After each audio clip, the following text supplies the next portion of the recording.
All right, welcome to Sci-Philopod. I am your host, as always, Benjamin Weingard, in an undisclosed location in Hillsdale, Michigan. And your humble co-host, Bo Weingard, still in an undisclosed location near the border of West Virginia, but soon to be in a different undisclosed location. Yes, this different undisclosed location may or may not be closer to the ocean on the East Coast. We do not know. Yes, indeed. All right, so today we're going to talk about Biden's American Jobs Act. Then we'll turn to the kerfuffle in South Dakota with Kristi Noem, where arguably she is now out of contention for 2024, depending on how important of a role you think the culture wars will play. And then we will finish with the article of the week, which is Sohab Armari's A New American Conservatism that was written in First Things in 2019 and represents an attempt to think about what the GOP will look like after fusionism. Yes. So let's start with Biden's $2.3 trillion. Is it up to 2.3? I thought it was 2.2. Yeah, somewhere around there. Right. A lot. Oh yes, a lot of money. His proposed infrastructure bill. So first of all, we'll just note that this really does illustrate that the kind of Reagan consensus that held from the 80s all the way through certainly the Obama administration is pretty much done. Yes. Right. Yeah. So you've had when you take the CARES Act, which Trump signed into law, which was 3.5 trillion, and then you take the American Rescue Plan, which was 1.9 trillion, and now this proposal, which is another 2, and then I think they want another proposal after this one. Yes. Yeah. Clearly, government spending is no longer much of an ideological concern on the left. I mean, it wasn't. Presidents were concerned about it probably because of the politics, but a lot of people in the left coalition were not so concerned about it, so are thrilled to see the administration eschew those concerns for balanced budgets, etc. Although it's worth noting that Biden claims that this will be paid for by a corporate tax increase and then different multinational corporation tax policies.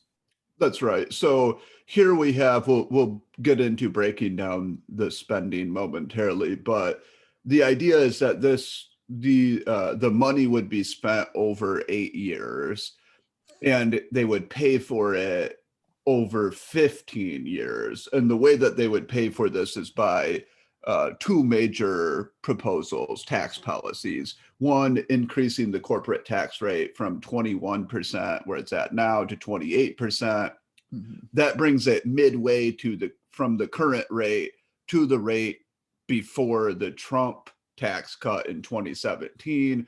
And then the next major proposal is to increase the minimum tax on foreign corporate earnings to 21%. From 10.5%. Yeah, and I mean you're just going to lose Republicans on those ideas, obviously. So you're losing Republicans. You're also losing a lot of these corporations and Chamber of Commerce that are pretty favorable toward the infrastructure. Who otherwise have a reasonably positive attitude toward some of the goals here. Right. And in terms of where we're spending this money, it is going all over the place. So I wrote down a breakdown from 621 billion in transportation infrastructure. Mm-hmm. A lot of that actually going to electrical car, various implements. So recharging stations, for example. Yeah. So there's 174 billion going to electrical vehicle incentives. Right. Yeah. And then So bridges, including the 10 most economically important bridges, $650 billion into the quality of life at home. We could break that apart. Getting rid of all lead pipes, for example. Yeah. And then 400 billion for caregivers and the elderly, 300 billion for research and development, etc. So it is there's a lot here. Now, I would know just in a packaging or a presentation, a criticism of the presentation, which is a lot of this is framed in the terms of racial equity.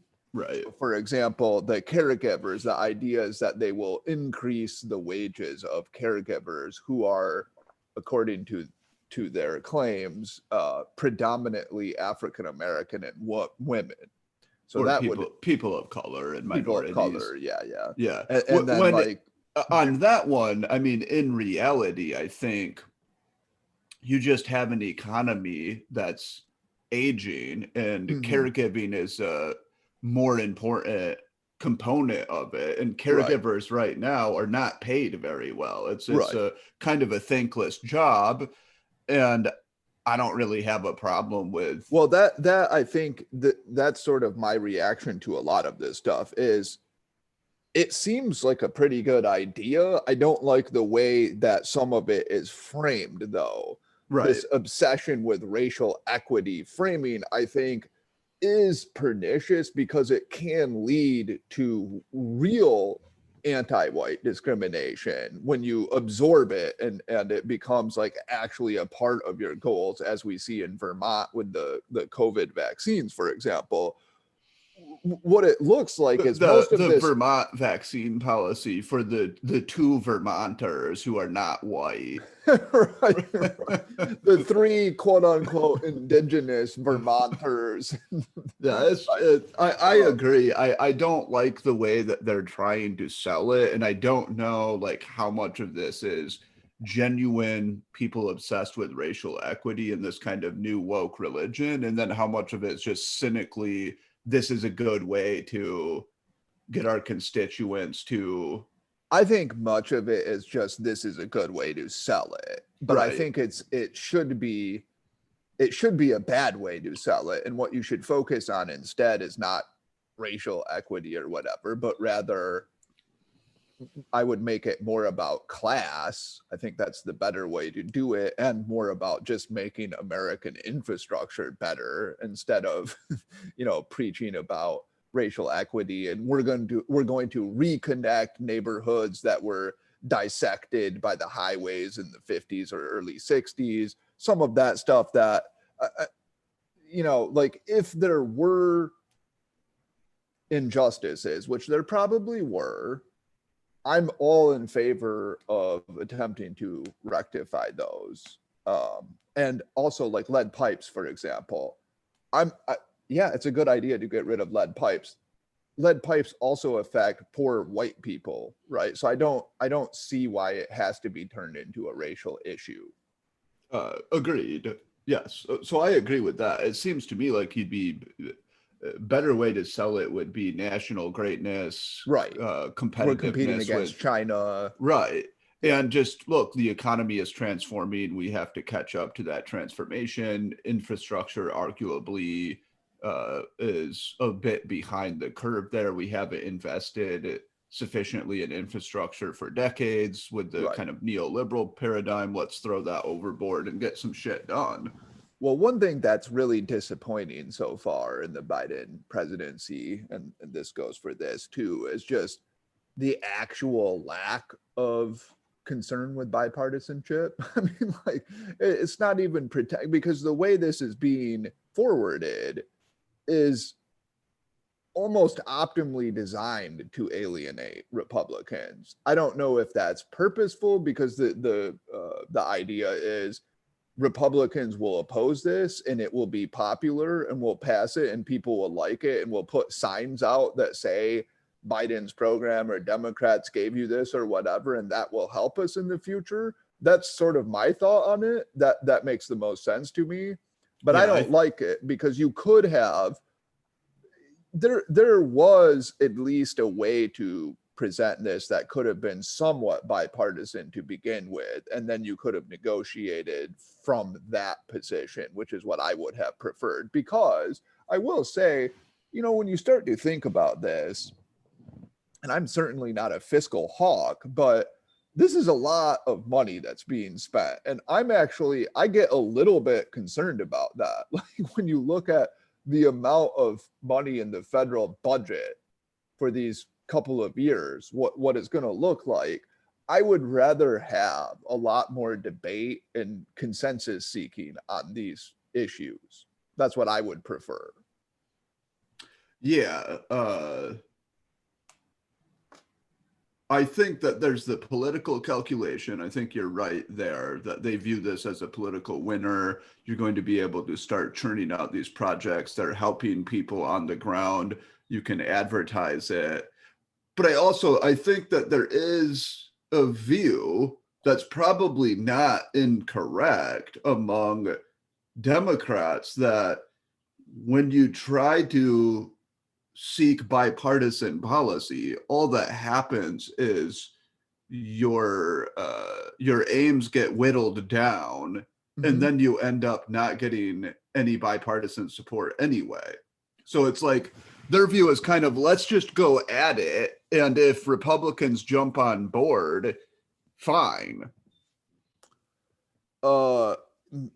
Yeah, I think that probably is a calculation. Although again, even if you think that's true, at least rhetorically, why not make some effort, right? I mean, I have to think that people inside this administration who are doing the PR here and thinking about this understand what they're doing. They're not stupid people. They know that when you frame it this way, because like the thing about it is, look, like the Democratic coalition is going to support it anyway.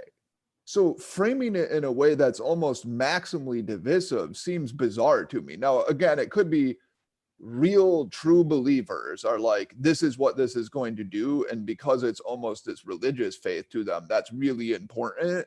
But I have to think that some of the more intelligent and dispassionate people understand what it's doing, right?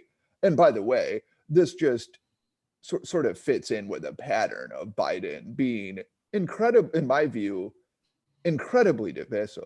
And so when you look at what he's said for the first what is it now, 2 months or whatever, I've been incredibly disappointed. I mean, the person who spoke, I mean, remember that his inaugural address was all about healing and coming together. He blames everything on Trump. Everything's Trump's fault. Completely lies about things such as the Georgia voting law, calls it Jim Crow on steroids.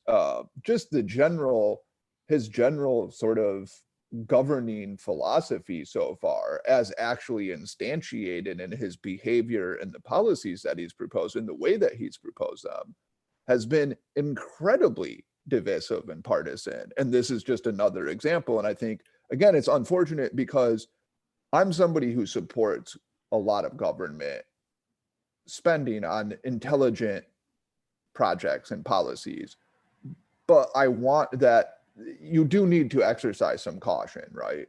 I do think that's important when you look at the price tag that we're talking about here. But I agree with the overall assessment of the Biden administration in terms of their general divisiveness, especially on like the Georgia election law and on immigration. I don't think that they've been that divisive selling this. Like, yeah, there's some verbiage about racial equity, but for the most part, like the Pittsburgh speech, I thought was pretty good. I would say that was reasonable. I mean, we can't expect Biden to package this rhetorically as like a populist Republican or even I agree. So as I would say, and I think this is true, like elections have consequences, and the Democrats won, and they have the right to do this, and I would criticize it, and I would urge more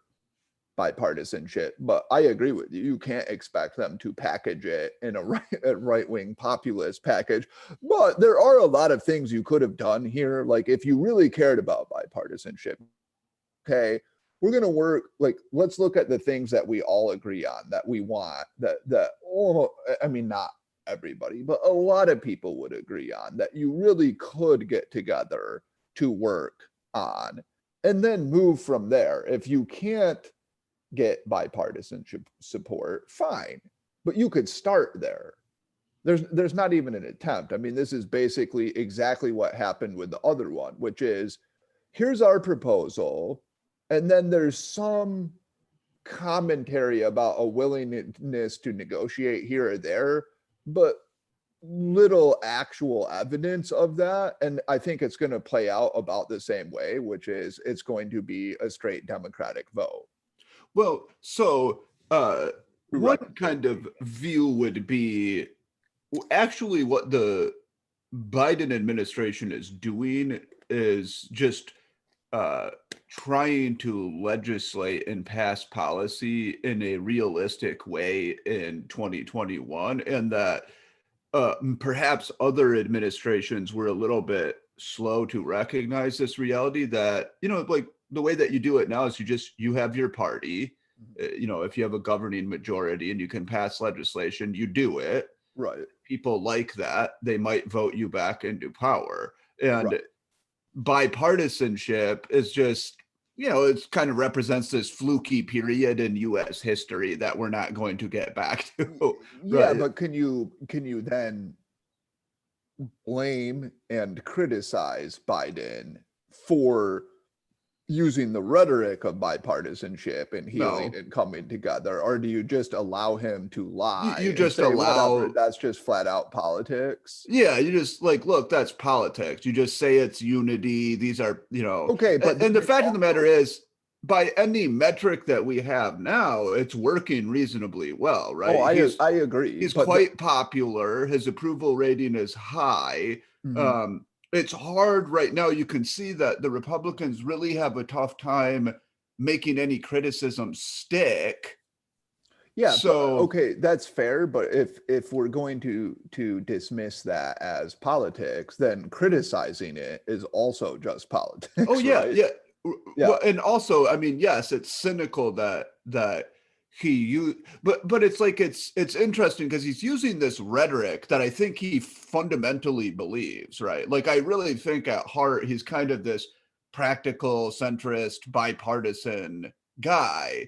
But it's like, so that's the rhetoric you use, but the way that you pass this policy is just, let's get this done. And again, if Republicans come on board, great, but they're probably not going to. I mean, I don't know how much it makes sense anymore to think of what he really is. I mean, what is he doing when he vociferously criticizes and lies about the Georgia voting law? Is that his bipartisan centrist Right. spirit And coming out, does or he is even it know just what's, completely diluted?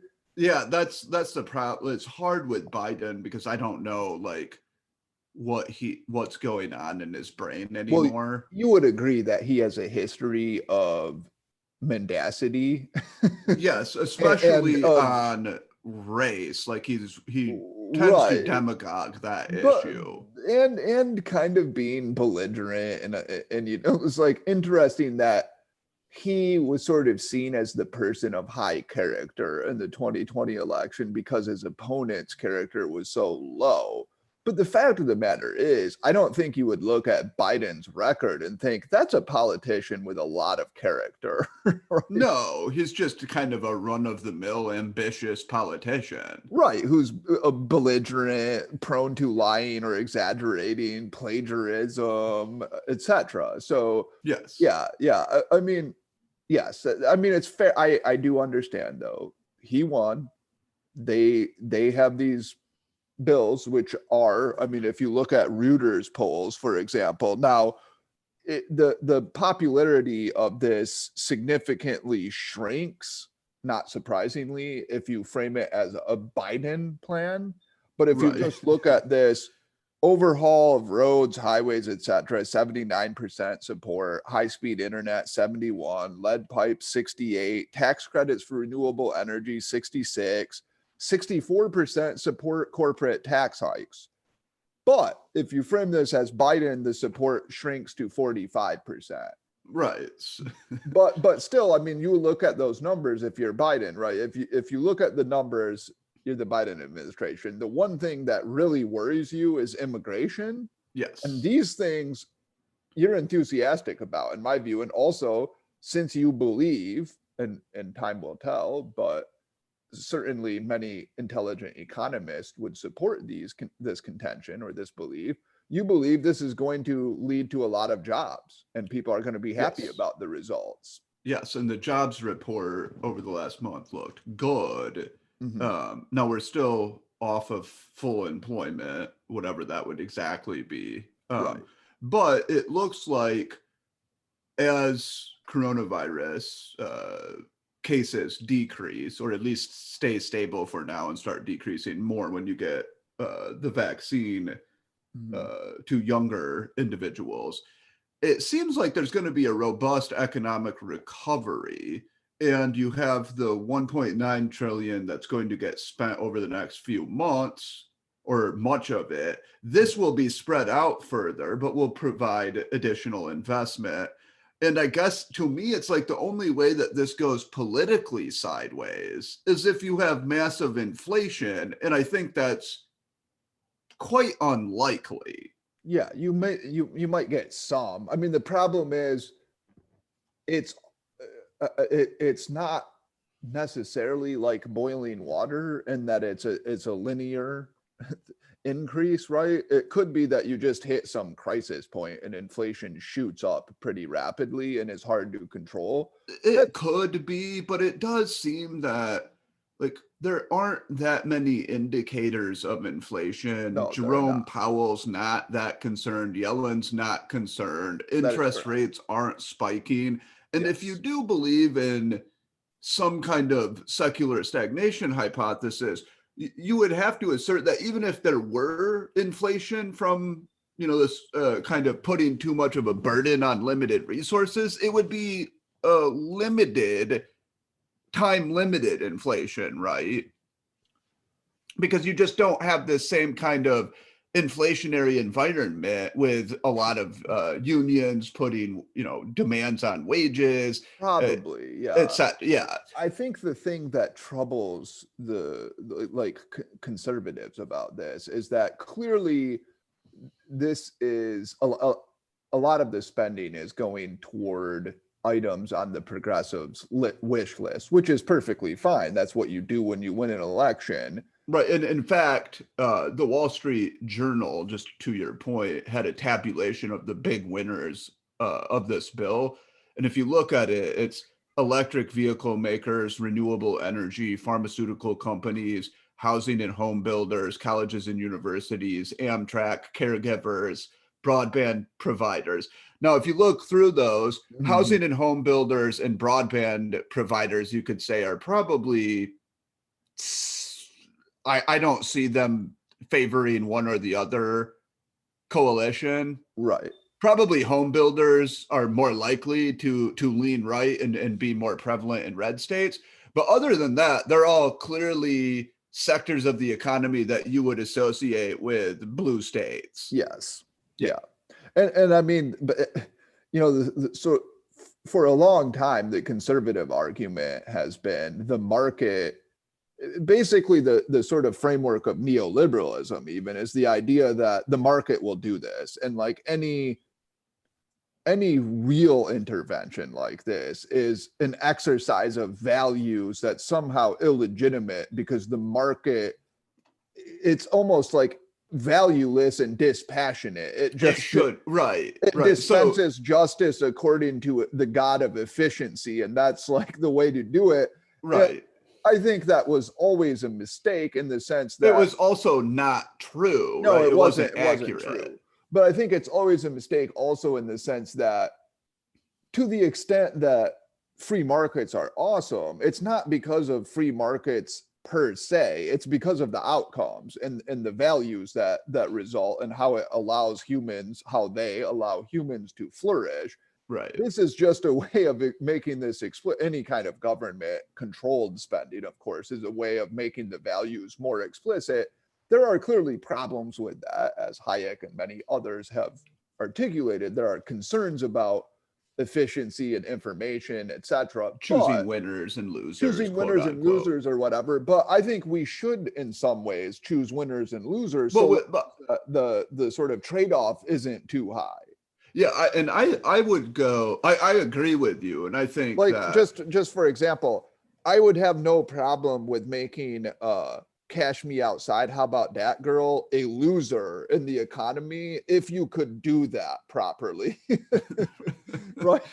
So like, I have no problem making drug dealers losers. Dude, it's not Cash Me Outside Girl, it's Bad Baby. Bad Baby? That's her name. That's her rap name. Oh, I didn't know she raps too. Yeah, she actually was a reasonably successful rapper before turning to OnlyFans and breaking revenue records. In 6 hours, making $1 million, which is yes. But yeah, I mean, the point is, and this will be useful for the post-liberalism conversation, which is that, you know, there was just this worship of neutrality in general, like this idea that everything would just be neutral and would play out according to some sort of abstract, dispassionate laws, and any intervention into that is wrong. And I don't agree with that. I think that's a mistake. What I would have liked, and what I would like moving forward, is conservatives to understand that, and instead of trying to oppose everything, to shape things in a way that forward their values. Right. And further, I think this is actually better and more democratic because you're making it more transparent, rather than, like, say, the Reagan years, where you most certainly are pursuing industrial policy, right? If you financialize the economy and you have high interest rates and you increase the value of the dollar and you attack unions, the working class is going to lose from those policies. Now, you could argue that they're good or bad or whatever, but it certainly is a set of policies that negatively impact certain sectors of the economy and positively impacts others. So let's make this transparent and say, look, like, should we invest more in renewable energy and electric vehicles? I think the answer there is probably yes. That's actually a good idea. I think that's probably true. We should get rid of lead pipes, for example. Absolutely. So I agree with you. I mean, I think, again, one has to worry. Obviously, there are concerns about inefficiencies and getting, you know, like, if you get too centralized, that really can be a problem, obviously. Yes, and if you try to prop up industries that are clearly going to fail without massive subsidies, that's probably not good. Right. So market prices send important signals, obviously, as Hayek and others argued a long time ago, and you know, we should pay attention to that. But the pretense of neutrality, I think, was always kind of obnoxious, and I'm happy to get rid of it and just to be more open about the debate about what we want markets to do for us and what the goals that we're actually pursuing are. Yeah, agreed. So obviously we'll have more to say about this in the coming weeks and months, and we'll see how they actually try to legislate this. I'm guessing they go through reconciliation, so we'll see what happens with that. So now we turn to South Dakota, where Governor Kristi Noem is taking a lot of shit for vetoing a so-called anti-trans bill. Yes. Here, let's not accept that framing of the bill, because I hate that frame. Agreed. So what happened is the legislature in South Dakota passed House Bill 1217. There are a lot of provisions in this, but the main idea here is that individuals have to participate in the sport that's aligned with their at birth sex. Also known as their sex. Yes, yes. But yeah, so they're genetic and reproductive Their sex, quote unquote. biological sex. Yeah, Yeah. so the bill, the key kind of provisions in it is that so in South Dakota, K through 12 and college sports, you would have to say, is your sport a male team sport, a female team sport, or co-ed, right? Males have to participate in male, female, and female sports, and the student's biological sex is ascertained before birth in accordance with the student's genetics and reproductive biology. And another key provision that the student is not taking and has not taken during the preceding 12 months any performance enhancing drugs, including anabolic steroids. That was getting at individuals who might be transitioning. Okay, so this bill then takes a hard line on trans athletes and says, no, that's not happening, right? Right. And on March 8th, Kristi Noem, governor of South Dakota. Well, we should say it takes a hard line on trans athletes who want to participate specifically in women's sports who are not women, right? Or girls are women. No, on right, but nobody's really concerned that biological women are going to compete in men's sports and dominate them. Well, I mean, in reality, in South Dakota, I don't think they've had one trans athlete that we know of. Yeah. So some. But yes, right. To be clear, then the legitimate concern is that you will have biological males participating in female sports and that they will have a competitive advantage. Yes, and there are some examples of this in Connecticut, for example. That's right. So Kristi Noem's known as a kind of hard culture warrior on the right. She rose to prominence for not locking down at all during coronavirus, not even passing a mask mandate. So being very libertarian on that issue, very pro-Trump. And on March 8th, she tweeted, in South Dakota, we're celebrating International Women's Day by defending women's sports. I'm excited to sign this bill very soon. Right. So that's I think one of the major problems in this kerfuffle is that she was signaling that she was going to support this and was all about it. Yes. Before she was culture warring it and going right before doing the veto, which was not. It was a specific kind of veto in which she suggested some changes to it and then said she would sign it if it incorporated those changes. Yeah. So importantly, after she signals on March 8th that she's going to sign this bill into law, there's a backlash from a lot of different organizations, including the Chamber of Commerce and some legislators in South Dakota, including the Senator Reynold Nasiba, who's a Democrat, who noted that Amazon might pull out of South Dakota and they're expected to build a fulfillment center that will bring in 1,000 jobs. The Chamber of Commerce was really worried about it because they said this will lead to a similar situation as North Carolina in 2016.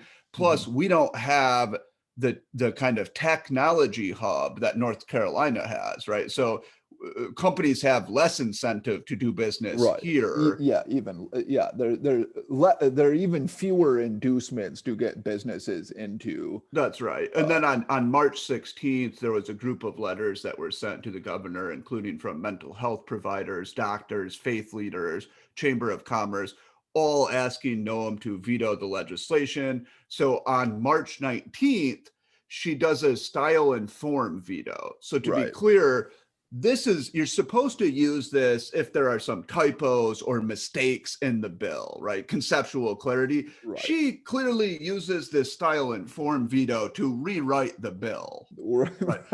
Her trying to have it both ways, basically. Her main beef with it, according to her explanation of why she did this veto is, one, the enforcement would be impossible because these schools would have to get proof of each athlete's sex every year. So it'd just be a real mess.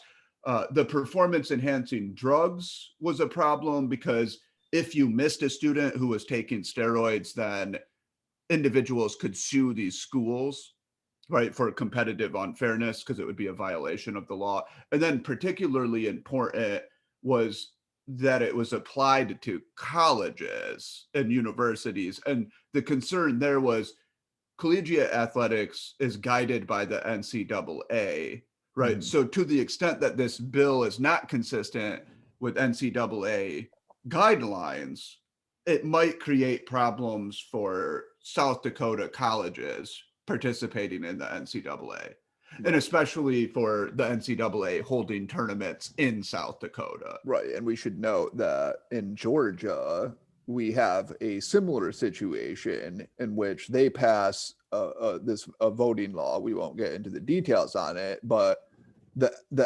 MLB, Major League Baseball, moved their all-star game out of the state as That's like right. a kind of punishment, or we don't share your values or whatever. And there have been various other threats in other states by corporations saying, we might pull out if you do this or whatever. So this is basically Dakota getting facing, Noem facing the end of that kind of, I guess you would call it almost a blackmail. I mean, you can call it what you want to, whatever. Corporations using their leverage to do what they can, and yeah, so there certainly was a concern, especially I think the Chamber of Commerce represents that concern well, since they represent businesses, that businesses would either pull out of South Dakota or not invest there to begin with. Now, what I find interesting about this is that it's basically conservatives feeling the same pain that leftists used to feel when corporations would do that and leftists would complain about the way corporations distort values and promulgate all of these values that we should eschew, such as consumerism. But it's especially on the progressive left, it was this animosity toward the race to the bottom because it straitjacketed states such that they would all have to have these low tax, neoliberal, corporate friendly policies in place. Sure. And here the concern is, well, now all of these states have to have these straitjacketed woke policies in place.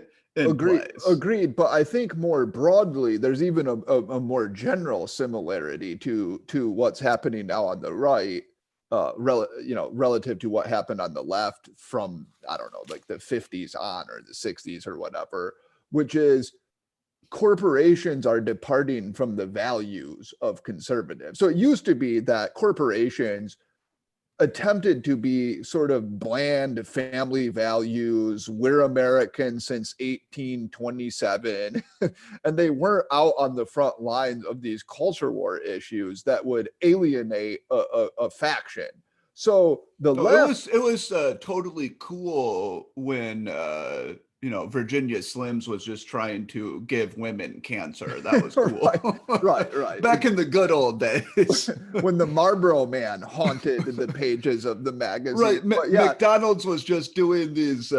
Have you seen the McDonald's, like the black advertisements? I know I haven't. McDonald's really tried hard early to appeal to African Americans, especially in the inner city. Yeah, I guess that makes sense. So that was back in the days when it was cool just to give blacks diabetes. Well, I think this is what illustrates what was wrong with the conservative embrace of neoliberalism, corporatism, which is like they just made mistakes about the way that corporations do promote certain kinds of values, and because they mostly aligned with them. So yeah, the leftists were howling with indignation about the way that fast food advertises to kids with these toys, and the way that cigarettes advertise to be masculine, and all of the values that they viewed as being unsavory at minimum, right, and positively deleterious in many cases. The conservatives simply dismiss that. Oh, you're trying to control the market or whatever. People are rational consumers. They'll buy what increases their utility. How dare you tell them what they should buy? But now it's on the other side where conservatives are disgusted with the values that some corporations are promoting and the way that the corporations are holding legislators hostage in some sense to these values. It's just an interesting thing to see. Now, what do you make of the argument that you see from some, I think, more center right to right, that look, there's a clear distinction here. In the case of a corporation leaving California to move to Texas, that's completely rational. It's just based on economic policies that hurt the bottom line and shareholder value. Right. In this case, like in the case of Amazon not building a fulfillment center in South Dakota, that's actually irrational because South Dakota is logistically a good place to put a fulfillment center. They have relatively cheap labor. They're doing this just out of some weird cultural signaling. I seem to remember a very popular conservative argument that couldn't happen in the free market because the companies that were irrational would be outcompeted and would go out of business. I mean, look, right. That's one thing, but that's kind of a snarky way of addressing it. But I mean, I just don't understand the distinction. I mean, you can make a sort of concrete distinction, right? Yeah, they are two different processes in some sense, but I don't think there's any principled distinction. I mean, either way, and in fact, my guess is that corporations have gone woke precisely because it actually is more profitable. And I'd be surprised if many of these corporations didn't have data telling them that. Yeah, I mean, what other explanation would you have other than the bottom line? They're true believers, I guess. Yeah, but remember, according to any efficient market hypothesis, if they were actually doing things that were injuring their bottom line, they would be outcompeted. Right. So, for example, like with the fulfillment center, if South Dakota is actually the most efficient place to put one, right, and Amazon's not going to do that, some other business should. Walmart can just throw one in there, and right, exactly. Yeah, it'll. Now, of course, that was always in some. I mean, it's not entirely untrue that competition does purify in some sense, but that view of the world was always erroneous, right? It was always clear that there was no such thing as like this efficient market where if you just left 20 cents on the table, some other business would pick that 20 cents up, right? I mean, as Michael Lewis pointed out when he was talking about Moneyball, and he went to a lot of corporations and talked about Moneyball stuff, like corporations actually, maybe even more than sports teams, realize that they were behaving inefficiently, and they started to try to think about analytics and how would we incorporate this into the corporate world in like the 2000s. So it's not the case. It was just never true.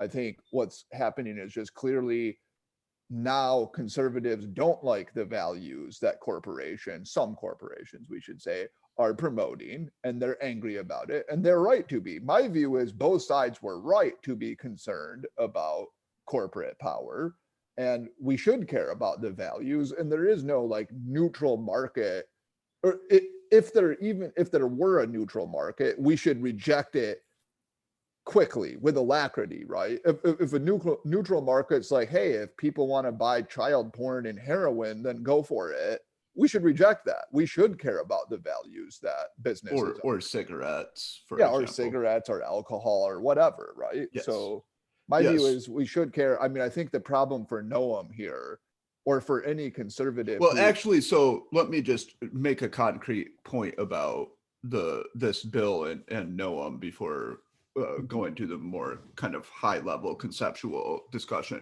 So I actually think in this case, like I have a lot of sympathy for Noem because I think it was a badly written bill, and there should have been more communication between the legislature and Noem. And it looks like So she wrote an op-ed or an editorial in the National Review Online and said that she plans on calling a special session in May or early June so that they could pass a better version of HB 1217.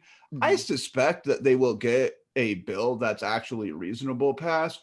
This one did, I mean, again, like, I know that people who are, pissed off at Noem don't really care about the details because they just view this as treachery. But right. I think the details do matter. I mean, it's on Noem because she said she was going to sign it and didn't collaborate enough with legislators. But if I were in favor of these types of bills or this legislation, I'd want her to pass a better bill, one where people aren't going to be suing public institutions because they didn't catch somebody who was using steroids, or where their NCAA isn't going to punish your sports teams. I think the problem is conservatives correctly view it as an act of perfidy, because what they see is, here's this figure who has stood up to the system and supported our values strongly, and now she's capitulating. And in some sense she is. I agree with you, there are problems with the bill as written, definitely, and the problems with the process as it played out. But if you're a voter and you're just using these kinds of behaviors as signals of what is this person going to do when she or he has to face corporate backlash, this is not a good signal, right? This is not the signal you want to send. And I can completely understand why voters would be angry about it. And by the way, the fact that they're so angry and that she's done a relatively poor job defending herself after this is precisely why she probably will end up signing what will be a better bill, or at least it's pressure on her, I think. Yeah, maybe, but it's like it is a sign of the rapid rise of performative politics, because in a disturbing way, I think. So what does Noem do after this? Right. Well, two things. One, you start going hard against marijuana to divert people's attention, and two, okay, well, that's just politics, right? Right, and two, you have a Twitter battle with Lil Nas X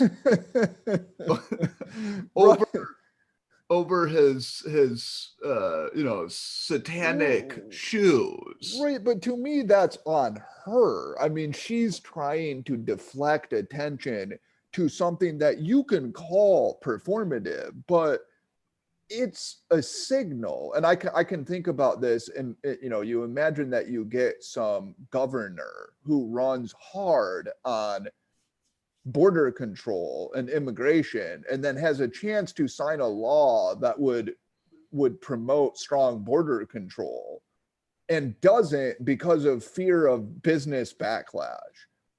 Right, but that's not what happened, right? Here you're not signing the bill because it's actually a very damaging bill to your own state. Right, but that immigration bill would be damaging to your own state in my hypothetical here. I'm saying, like, people are correctly viewing it as a signal of her willingness to capitulate to certain interest groups. And like, the fact of the matter is, at some point, traditionalist conservatives will just have to pay some price for going against certain corporations, right? I think what they're trying to do now is thread the needle so you can see the Hawleys of the world attack the corporations that don't hurt him or his state. At some point, you're going to have to, if you actually want to challenge their power. And obviously, people on the left have plenty of scars to show about what happens when you do that, right? Yeah, I agree with that. But I disagree with the assessment as it pertains to this particular bill. Because I think in this case, if she passed the bill, it immediately gets enjoined, and you go to court and it gets thrown out eventually, right? But what happens if you get, okay, but we don't know that for sure. And what happens if you... Well, let me ask this question. Given that Noem has proven herself willing to stand up to, like woke capitals, if you will.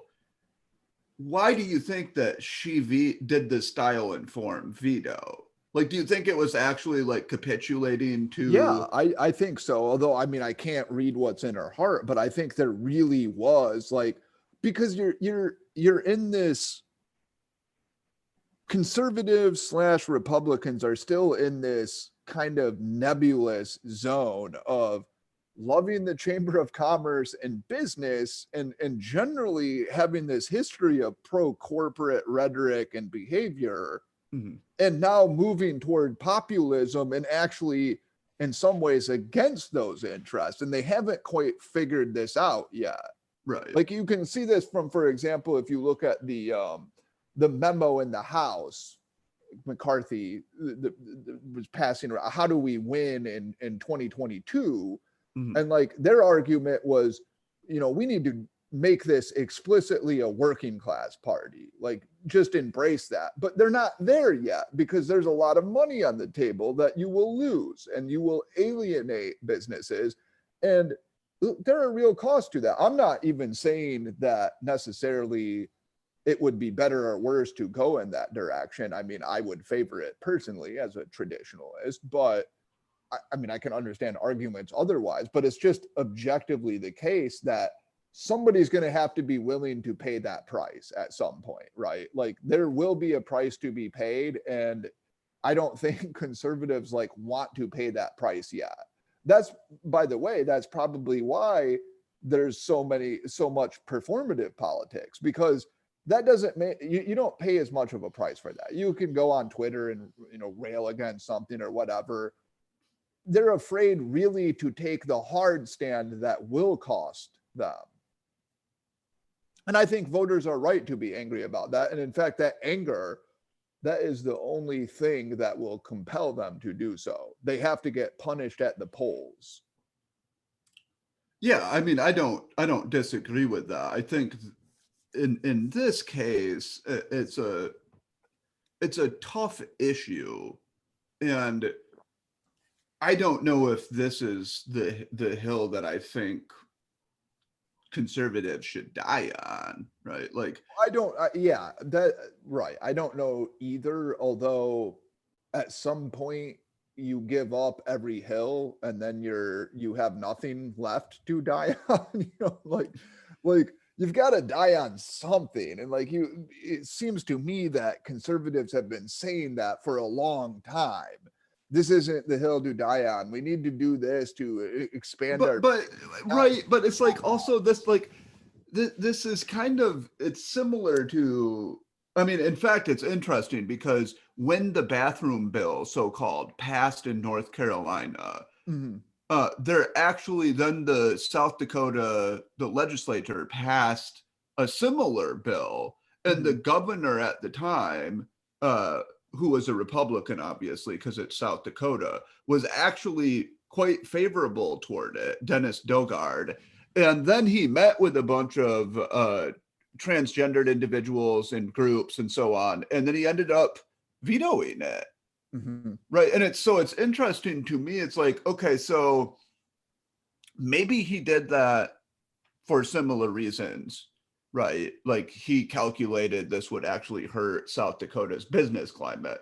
Right. Well, maybe he actually thought, well, this is kind of performative and culture war. When you talk to people on the ground, Maybe. they actually recognize that it's a bad bill. Yeah, it's not good to do.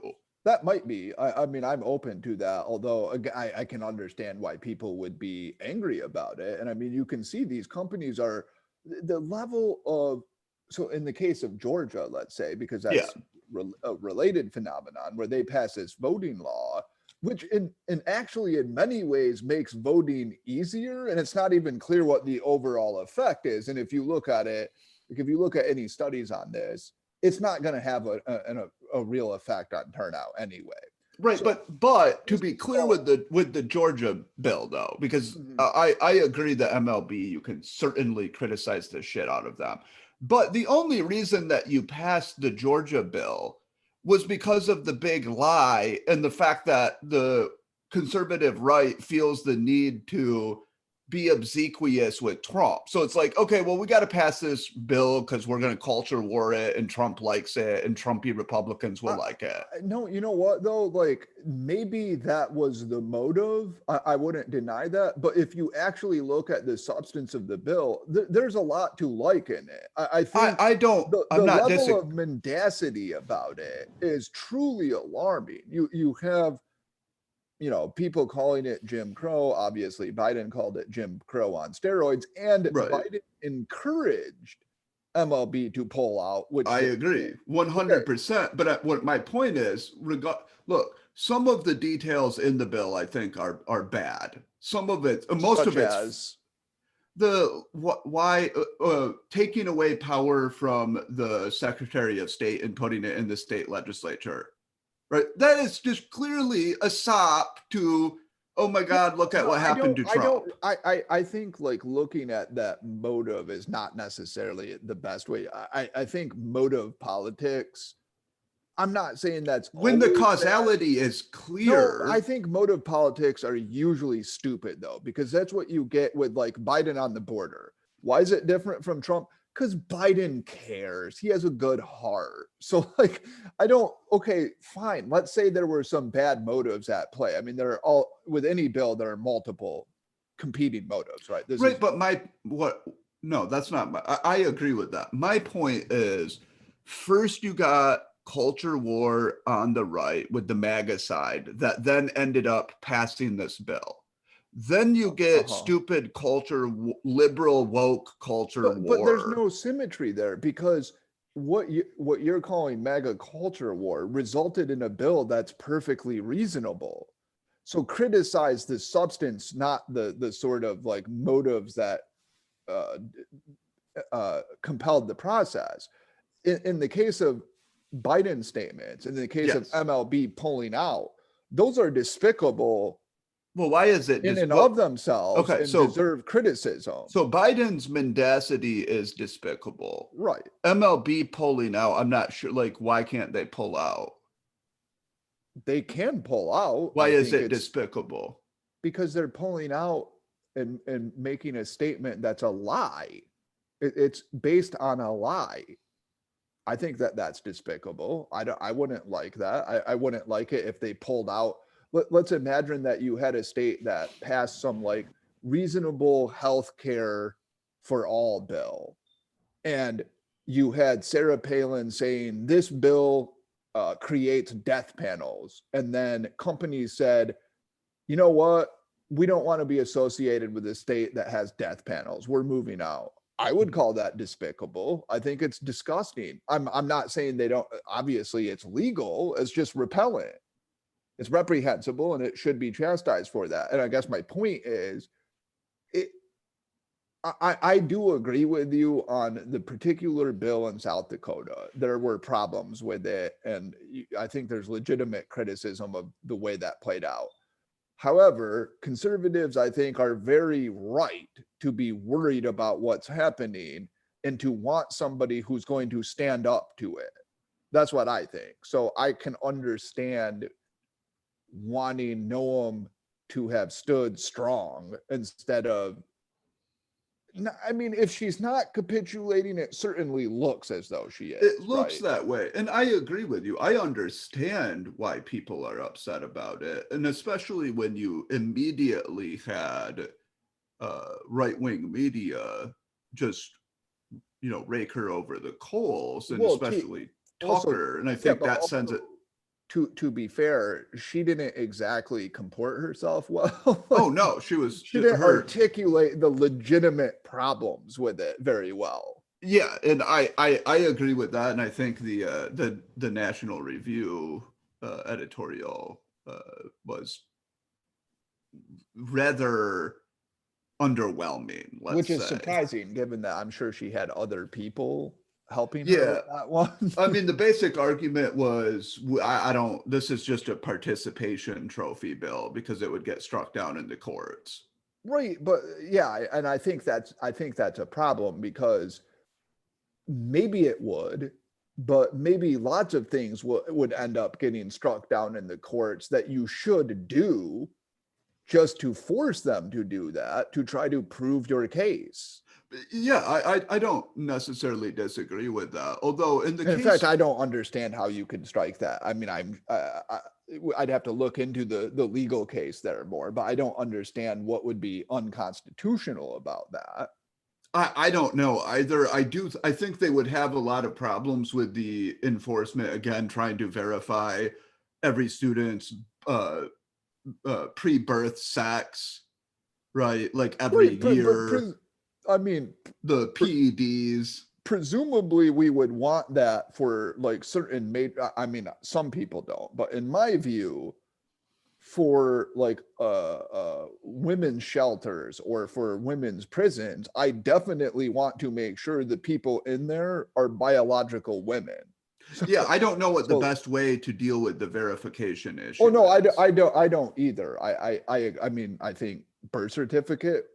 What's the problem with that? I don't know. I don't know the best way to, and I don't know know the best. CNN's like we don't know how, nobody agrees on how to determine. Well, that's ridiculous. But what Right. if you have an individual who's like biologically male, Mhm. but essentially like physiologically essentially female and wants to play sports, physiologically in the Biologically, sense of shorter, relatively slow, they transitioned at like a relatively early age, they've been on hormones for yeah, years.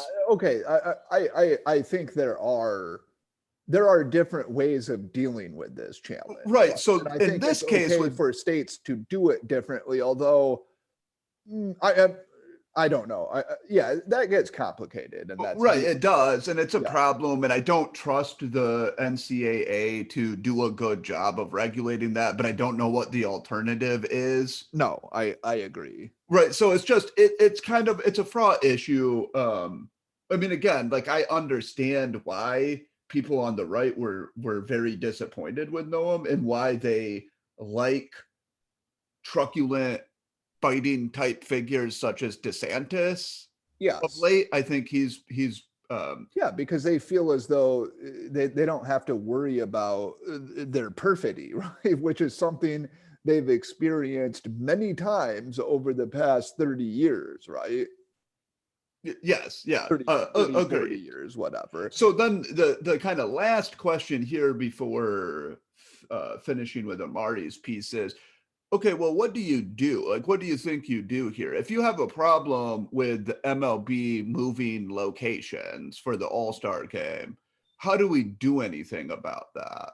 I mean, it seems to me the only thing that you can do is harshly criticize them. I mean, it's not illegal. And you can't make it illegal No, I don't feasibly. see any way you could make it illegal to say your business can't leave a state. So do they care if we harshly criticize? I mean, Should we harshly criticize Boeing if they leave Washington because they have their taxes are too progressive? well, yeah, I mean, I would reserve my criticism for cases that I consider egregious. So if, for example, Amazon left somewhere because the workers unionized there, I would criticize that. If they Yes. left because of a 10-20% corporate tax hike, I would not criticize that. So Yes. it just depends. I don't know that there's like one unique principle one can point to. And yeah, I mean, ultimately, all one can do here is social pressure, because there's not going to be, I mean, in the case of, for example, civil rights, you exercise government power to say, if you're a business, you have to do this. We're not going to do that in this case. We're not going to say you have to not be woke or whatever. I mean, there's just no way that's going to happen. So Right. yeah, I mean, I guess For the we can think about what does Amari say about what we should do. Yeah, so Amari has this piece on post-liberalism, or the kind of new conservatism, what he calls the new American right, that was published in First Things. And first what he does is he identifies the kind of as he sees it, what is the main problem with modern politics. And his view is that it is that the American right has been obsessively focused with liberty for the last two generations. First in the fight against communism and the New Deal, or just, totalitarianism in general, the New Deal. And then after that, this kind of fight against regulation in general. Then he says, but look, the problem we face now is that our society is fragmented, atomized, morally disoriented. So the new American right, rather than focusing on individual liberty and autonomy, needs to focus on this. And so he calls then for a new politics of limits, not autonomy and deregulation. And I think this is the substantive paragraph, the as close as you're going to get to Amari's view of like what policy making would look like. So he says, quote, advancing a substantive account of the true ends of man and of the political community should be the first priority of conservatism today. The new American right doesn't ask, how would this or that development promote or impede individual autonomy? Rather, it asks whether or not a new development allows man to participate in common goods proper to family, polity, and the religious community. It asks how to sustain the things we share in common as Americans, not the liberties we can enjoy in private, end quote. Okay, so my view sounds rhetorically nice. I kind of like reading that. It makes me feel better than just pursuing this kind of atomized liberalism that ends in decadence and ennui. But then when I think about it, it's like, it's so incoherent and I have no idea what policies one would advocate. I would say less than incoherent. It's inchoate. It's not clear what policies that almost poetic passage would lead to. I've been thinking about this, and I would distinguish between politics of process and politics of substance. So you can be a process conservative or a process radical, right? A process conservative thinks that you should go about things cautiously and slowly. Radical, more favorable to revolution. But then there's the substance part, right? And so as I've been thinking about, a lot of conservative emphasis is on process and not substance. And I think what's happening is a little bit of a recognition that we actually should care about and promote some sort of conservative substance. That is to say, well, what is it that we actually want to achieve? And like I was thinking about, okay, well, what things do you want to achieve as a conservative? And I think you want to achieve a well-disciplined, ordered, hierarchical community of families, friends, faith, and the pursuit of like the higher things in life to the best of your ability, right? To the best of our ability as a society. So you like to reward, say, The Wire or The Sopranos, and perhaps denounce or disincentivize entertainment that appeals to the lowest common denominator. That's like a substance thing. Like you care about that substantively. Now, I don't care much about liberty per se substantively. I think other things equal, it's nice, but it's not something that I think should be an end in itself. And I agree with Amari there. Of course, then the question is, how do we do this? Like, how does one try to actually achieve these goals? And it's not at all clear to me. I really don't know. But where I am in agreement with Amari and other people who are opposed to or turning against the more neoliberal, process-oriented freedom, like individuals will determine the outcome, neutral public sphere, where I am in agreement with those people who disagree with that vision or have turned on it is in the view that we can use power to create a society that encourages certain ends, and that we should do that. And we should be open about what we're doing so that we can actually debate the ends instead of pretending that it's all neutral and that people will just pursue whatever ends they want. Yeah, I don't disagree with that. But then what about the ends where, I mean, for one, how do we maintain pluralism while doing that? And then two, what about these ends where there's just vociferous disagreement? Right. I mean, right. That's the problem, right? So no, you have, yeah, you have some sort of pluralism you're inevitably going to maintain in a country as large and riotously diverse as ours. And also, yeah, what do you do about these issues about which there is a lot of conflict? I don't know. I mean, that's the really hard thing. So I guess what you have, I mean, the sort of first step, I think, is to talk about it more openly. And I do think it's a good idea to think about human nature and what is it that causes human meaning, human satisfaction and flourishing in the world. Just explicitly think about that and think about, okay, like humans are coalitional animals that find meaning in hierarchy and community and family and having a purpose bigger than themselves.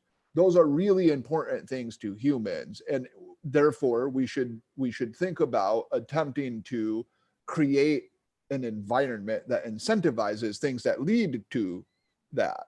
Also, we should think more about things that distract from that or that are ephemerally satisfying but ultimately ruinous to human flourishing. And by the way, I think this is something that the left, especially the left that was more critical of consumerism, was thinking about. Whether we agree with their diagnosis or not, they would argue about these things and about the way that consumerism perverted human nature and actually distracted it from more noble ends, right? And I think they were right to do that. yeah. So what, you take the example of Bad Baby, let's say. I like this example because I find it so viscerally, As Cash Me Outside. How about yeah, that? As I know her. yeah. Yes. There's no T. It's how about da, Oh, right? She okay. can't even say Okay. the T. I see. So if you look at the Cash Me girl, Mhm. so in this case, you have somebody, she just turned 18. She gets on OnlyFans, which is this pay for it service where if you pay a certain amount per month, I think in her case it was like something like $25 that you would pay, and then she will send you like certain videos or pictures or so on, right? Mhm. So she gets on this service, earns within, according to her, it hasn't been verified by OnlyFans, but according to her, she earns over $1 million in 6 hours, with Yes. combining subscriptions and tips And messages. and messages. Yeah. That's right. No, this is a case where when I look at this, I just think this is absolutely reprehensible that you have this 18-year-old Yes. just turned 18, Yes. earning $1 million for Yes. nothing but basically just sending, provocative messages or pictures of herself to Yes. lonely middle-aged dudes who are willing to depart with Right. $25 a month. Right. Now, Yes. it seems to me we're not really like pursuing a common good here. Yeah, This this is is not something that I think most people would agree. This is not something you would like to encourage in your society. right. You wouldn't want it, but here's the thing that's so like kind of insidious about this. You don't need to encourage it. It just slowly happens with the technology here. Right. Right. You lose a little bit of community. I have more time in my house by myself or in my apartment alone. Hey, this OnlyFans service, this seems kind of cool. I can look at Okay, attractive but the thing women. I think about, so you were putting it favorably by saying all these lonely men. How many of these men are married? Right? Well, right. But I guess the point is, my point is like there's an insidiousness to it in that you could imagine a lot of policies leading to a decline in social capital, and Right. then there are these vulnerable individuals, and I include the people who get on OnlyFans. I'm not saying that everyone who has an OnlyFans account is being exploited, but Right. you could imagine, right? There's like this arms race, and I'm going to make a lot Mhm. of money and whatever. Mhm. So you get vulnerable people who go on there, but also when I realize, like, hey, I can get on this service, then it's like maybe it makes me, 10% less likely to do something in the community, right? Right. Or something to build like Right. social and human capital. Yeah, I So it think, just slowly erodes, right? Not this by itself, but it's just an indicator of this slow erosion of human and social capital that occurs when you have these unregulated social platforms, also right? this sort of like loss of the ability to regulate behavior via shame, because if you were in 1955 and the way that you made $1 million was by acting like a jackass and then posing provocatively, etc., like you would experience a lot of a lot of negative reactions from people in the community. But when you're doing this more broadly and publicly, uh, I mean, yeah, there are a lot of people who are repulsed by it, but there are plenty of people who don't care. They don't know her, they're not close to her or anything, and they're like, whatever, this is funny or cute or whatever. And when she brags about it, and you look at these people's behavior publicly, they sort of advertise their own degeneracy, and like uh um that's a source of pride in some cultures, and that's a problem that you get with too much pluralism, of course, is that you develop certain pockets of culture that actually almost take pride in their own degeneracy. I remember I was one of these people in high school where you would find the smart people who would fail their classes, and then they would like take pride in it, and they would join their own small little culture of, we're too smart for school, so we just fail on purpose or whatever and think it's Right. awesome.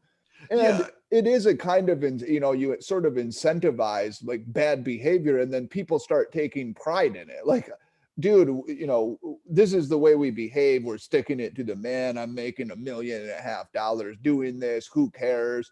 And there's not a lot to stop it. I mean, yeah, I And don't it's know. also just increasingly privatizing and commodifying behaviors and aspects of life that I think most people, if you just were discussing this like in a group or something, would probably agree that they shouldn't be commodified, like friendship, romantic relationships, and so on. Like these are things where they're making them more quote unquote efficient. It's probably not a good thing. It's not just, I think it's almost certainly a bad thing, right? Just the idea that because the thing is, real relationships, real friendships, real family, real romantic relationships are often both difficult but non-utilitarian, importantly. And I think that non-utilitarian part is very meaningful. Like, you have these connections that you've formed, sort of forged through conflict and over a long period of time, but that requires sacrifice. And of course, people don't want to sacrifice. So, hey, if I can have some sort of like quasi sexual relationship for $20 a week and I don't have to put anything into it, or I can buy friendship in some sense, then people will do it. But my strong suspicion is that's not fulfilling in the long run. It's No, temporarily fulfilling, but it cannot replace like a real bond that you would develop with somebody. not when you have let's say, well, even 20% like of the people in your community doing this. It's like the equivalent of a factory leaving town, right? It's just, Right. these individuals are now just inside more, and they're having these kind of like para relationships, if you will, right? Right. Like, Right. and Like, so imagine I you I were think trying to field the best baseball team in your community, and that 20% of the people, instead of playing baseball, they played the PlayStation version of baseball. Right. Right. And It's not just that it affects them, it affects the entire community, right? right. Because And it I sucks really out. think, Yeah. like, I think in-person prostitution and escort services are just much better than this, like for the social good. Yeah, I wonder. I think this is like it's so bad on so many different levels because people you don't see it. It happens. Like, I just think that social media and the internet in general, that you're talking about this social technology that Yes. does not match with our psychology well for Yes. building community. It's in fact uniquely W- good at destroying. Right. And that's where I think if you were talking about sort of post neoliberal conservatism, like one of the major things you should reflect on, other than like some of these losses of values and demographic change, is the way that the technologies in the past 30 to 40 years have changed and undermined community. I mean, like I say this often, but I think we should treat social media the way we treat drugs. That's how we should look at it. That should be the paradigm. Drugs can be good, they can be bad. They're sort of like a tool, right? It depends on how you use them. And what we've tried to figure out, not always perfectly, is how to regulate them in such a way that we're generally using them to get rid of pain or to have fun on a Friday instead of becoming completely addicted to them and checking out of society. And the reason that drugs are such a threat to humans is because there's a mismatch. There's this thing that's basically you take it and it tells you you're doing awesome in life, but you're not really, right? At least according to SP fit theory, right? You hit crack and it tells you you have so many friends, you're so desirable, all of these things that you should want to achieve, it tells you you're achieving them. Similarly with social media, all of these things you think you want to achieve, like, oh look, I've got five you know, only friends that I message with, and that sort of is like a substitute relationship. Seems as though you're doing well in the fitness realm, right? Or in the Right, romantic like in your, relationship realm. yeah, Part and of so your primitive brain thinks you are, but of course you're not. And in the long run, I think you lose the satisfaction that you would achieve I otherwise. agree with that, but even if it contributed to your private well-being, there's the massive social cost of Yes, it, yeah, that's right. right? Right. Like, maybe you're 0.001% happier because you're paying Bad Baby to send you provocative images. Right. But again, like, yeah, there are negative externalities and they're Correct. hard to see, and it's hard to causally know, well, what contributed to this decline in social capital that we see here. This is why I hate and I just think it's such an erroneous doctrine, like the kind of Stuart Mill harm principle on steroids, where if you're not actively harming somebody, somehow it's not anybody else's business what you're doing. But the thing is, everything that you do, virtually everything you do, perhaps everything you do, has some kind of public consequence, right? So, like, you can see this very clearly with viruses, right? Okay, you have your private behavior potentially affects everybody. Right. But this is the same with these things where if you check out of your community, obviously you're not helping your community. And if other people do, they're not. And that has profound ramifications for everybody in the community.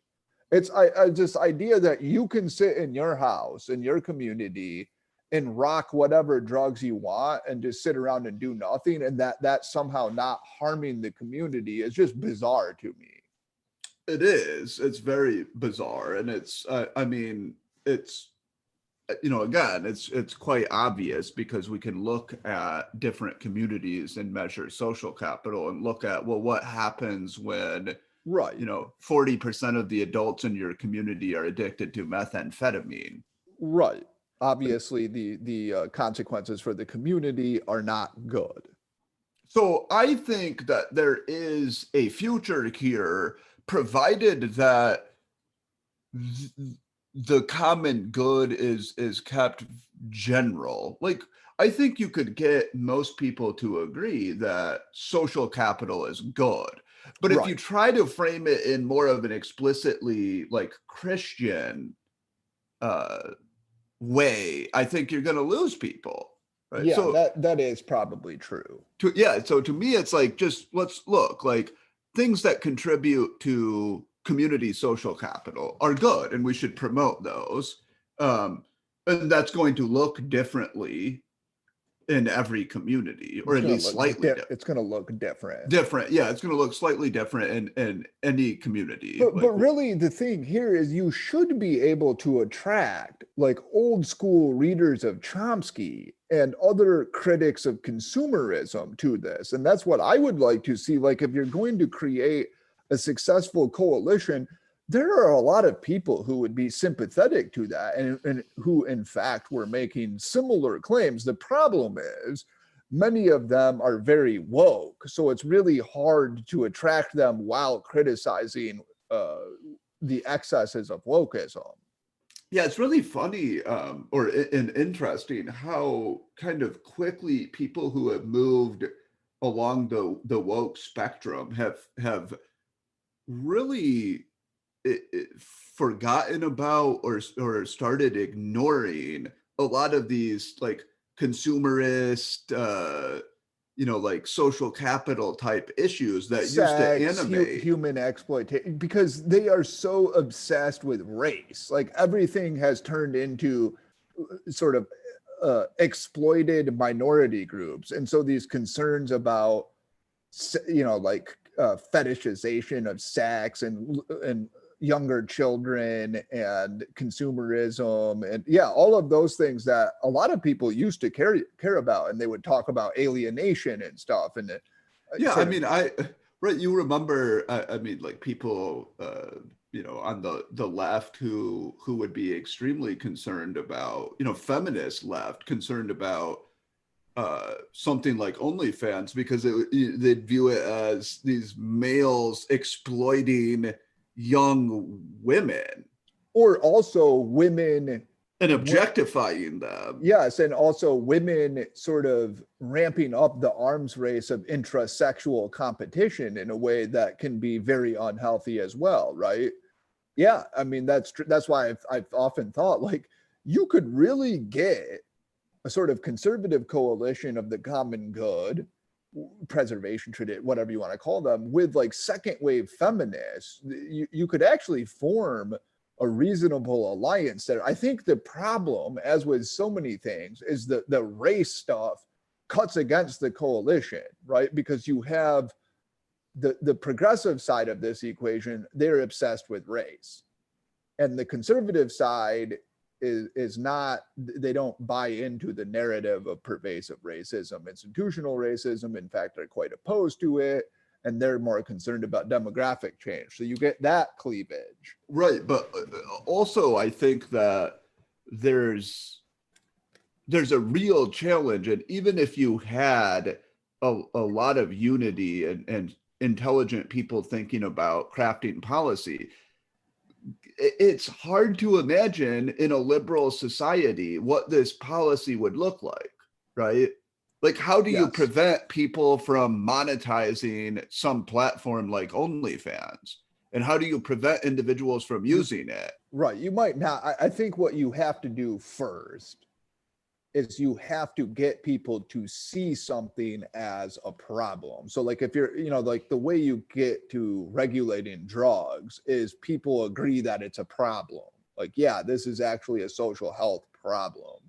So you would have to do that with social media, right? You would have to convince people, hey, these things are actually a problem or could be a problem. Let's really think about this. Because I'm sure that most 40-year-old, 50-year-old dads or moms for that matter don't want their 18-year-old to be famous on OnlyFans site, right? Like that's you want to avoid that, of course. And I mean, like, look, it's got to be an alluring option that you could make hundreds of thousands of dollars a year doing this. Of course, it's an alluring option, and this just this like whole gross faux community that you get on Instagram too. There are these certain, and there are these certain recurrent features that you get, like you can break it down into my life is so good, which is of course you're on a yacht and you take a picture. And then there's the even famous people have bad days where you take a photo of yourself crying and then you're just like hashtag not feeling it today or something. Right. And it's just like it creates this sense of community, I suppose, but it really is a kind of faux community because these people don't give a shit about you. If you call your Instagram, the person you follow on Instagram when you're having a bad day, they're not going to answer for you. Yeah, that's right. So yeah, I agree with that. So first, like kind of shine a light on these issues. I think a good way of doing it is to again, like appeal to a broad consensus rather than trying to formulate this as something that's more conciliant with traditional Christianity or traditional don't use like Lutheran theology to defend it. Right.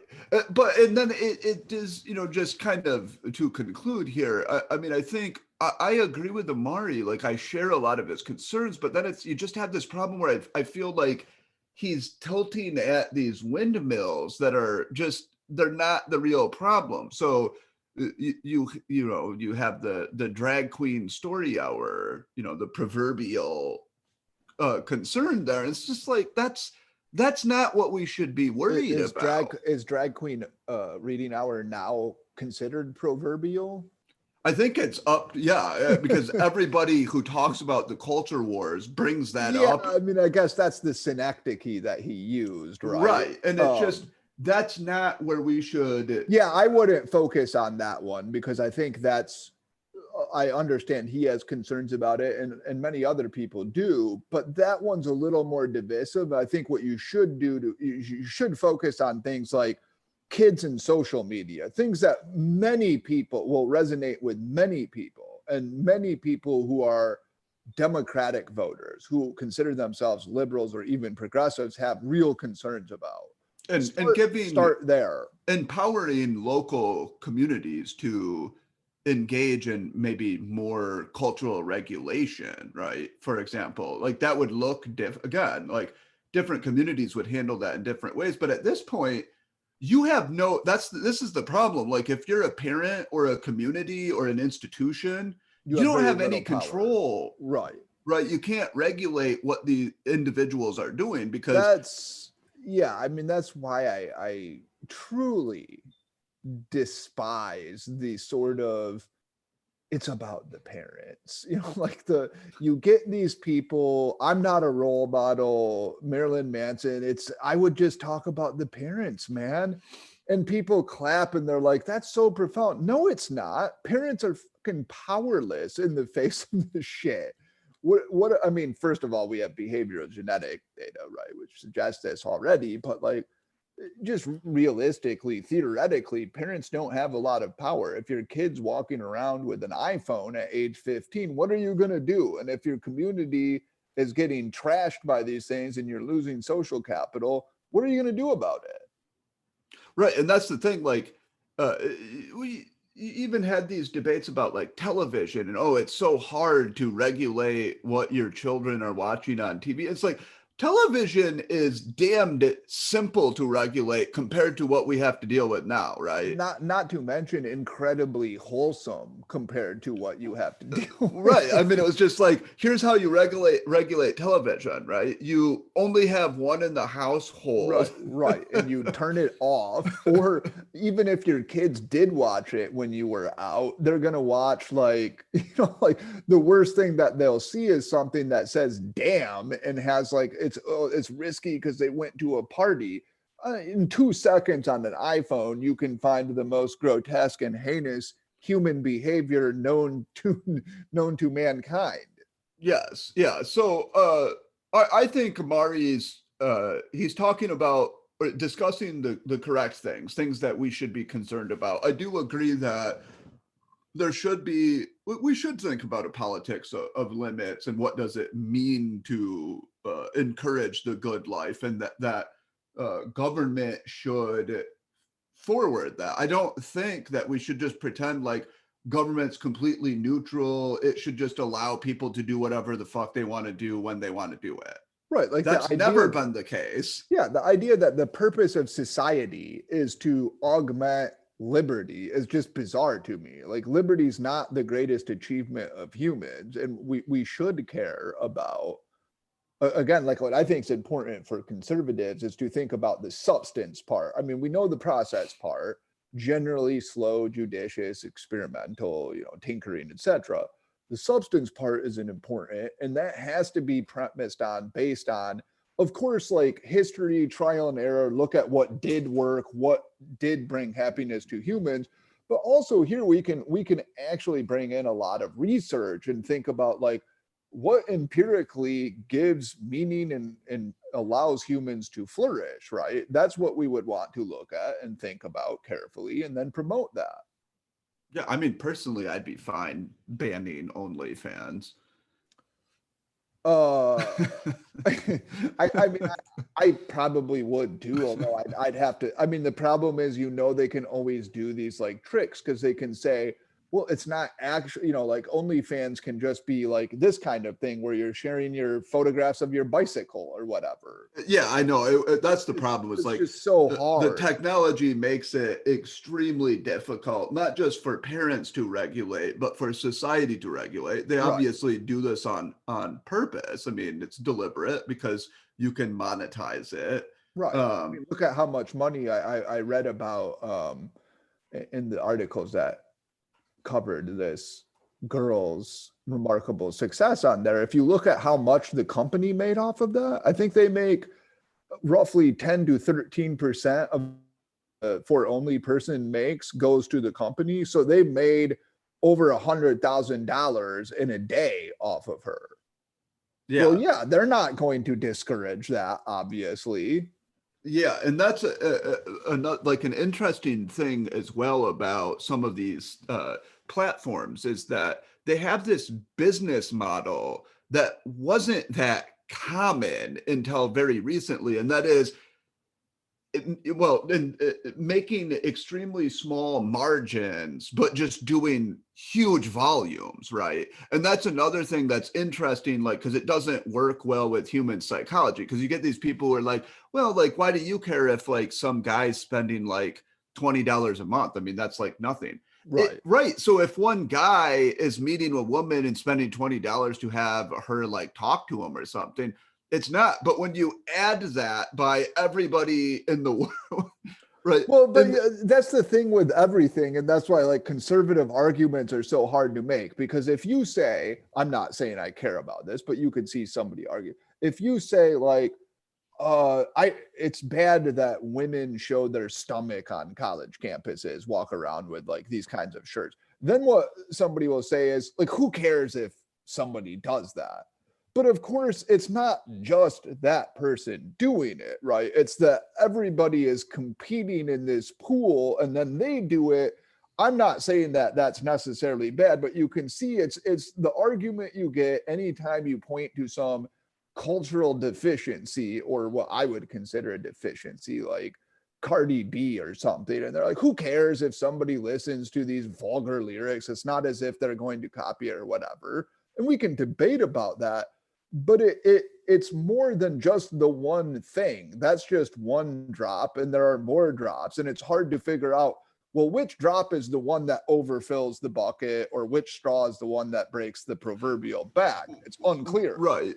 But here, there's also there are these technological changes in the market, right? So it creates a kind of, smart for one, dumb for all phenomenon. That's what it is. And that's because like locally, if you have like, like 3 women who are prostitutes, but you're limited by, you have to drive to the person's house or whatever.